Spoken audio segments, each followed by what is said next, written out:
A lot of times, it just due to the style of the major media outlets, the only news that we hear from our neighborhoods are the bad news. We see the cops, the flashing lights, the results of violence, sometimes with guns. But that's not what neighborhood news means to me.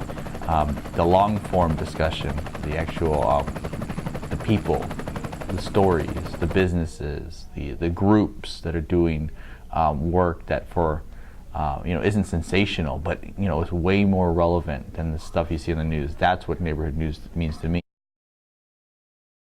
People from the neighborhood, such as myself, are able to express themselves through being able to write for Access Sacramento and posting things on Access Local. It gives us an opportunity to kind of say what we think and what we want when at other times we only think things to ourselves, but we don't really put it out there. I wrote an article once about a specific incident from where I live.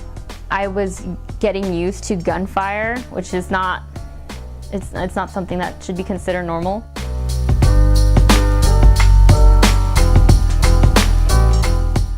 The Neighborhood News Correspondent program is basically a program where we take young people in South Sacramento and pay them a stipend to create content on a regular basis.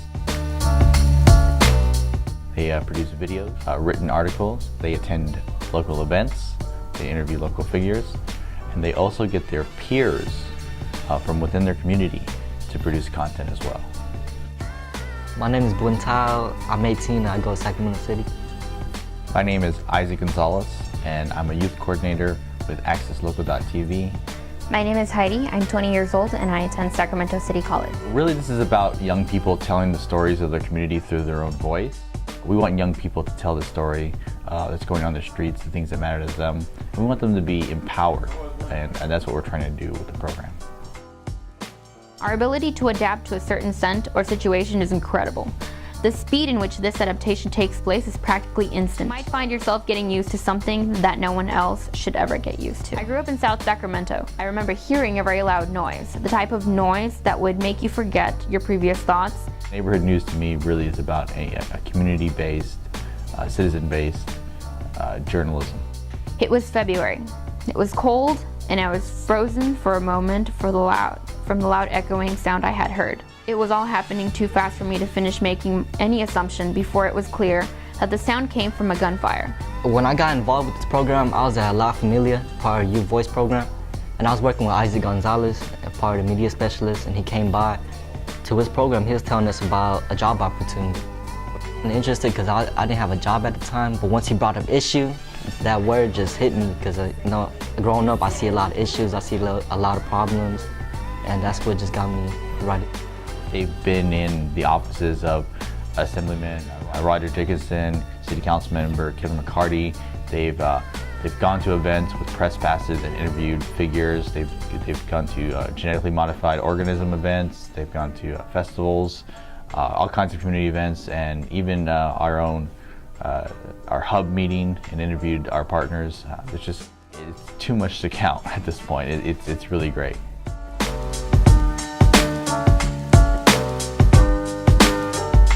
Once it got started, man, interviews was hard. It's hard to approach someone, ask them, can I take your picture? Can I ask you these questions? And one of the most, the best experience I had was just sitting around for maybe 30 minutes, knowing I had to interview this person and finally getting the courage to stand up and say, hey, can I take a picture? There are many people in Sacramento who, for lack of a better word, are going to fall through the cracks unless they receive some special attention. We've been lucky enough through the AccessLocal.tv project to identify some young kids who actually came to the project. Their initiation into the groups where I met them was through probation. They probably haven't been given as many chances to excel as others have been. And I gotta tell you personally, those are the most rewarding people that I get to work with. And I think that these young people are best suited to tell that story because they live in these neighborhoods. It was only a few seconds after the first shot that I had heard about 7 more. After hearing the screaming sound of the tires passing by with such quickness, I held my sheets a bit tighter.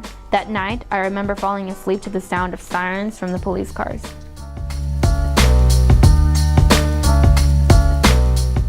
Well, I think it's really important to have a program like this in our community because these kids are the future of Sacramento.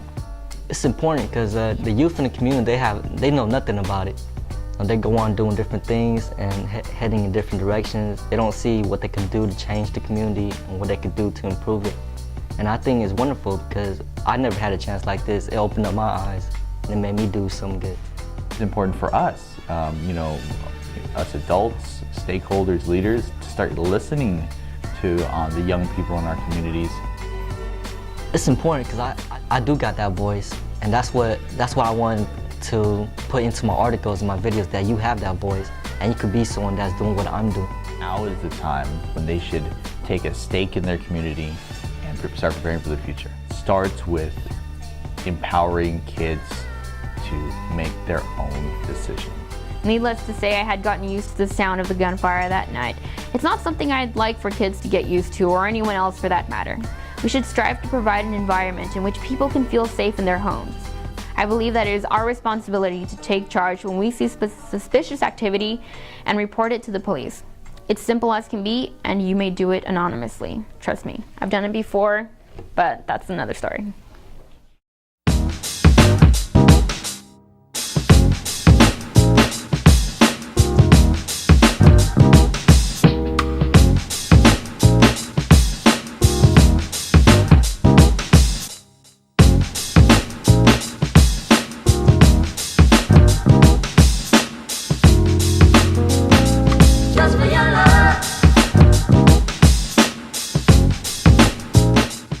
You think the dark is your ally?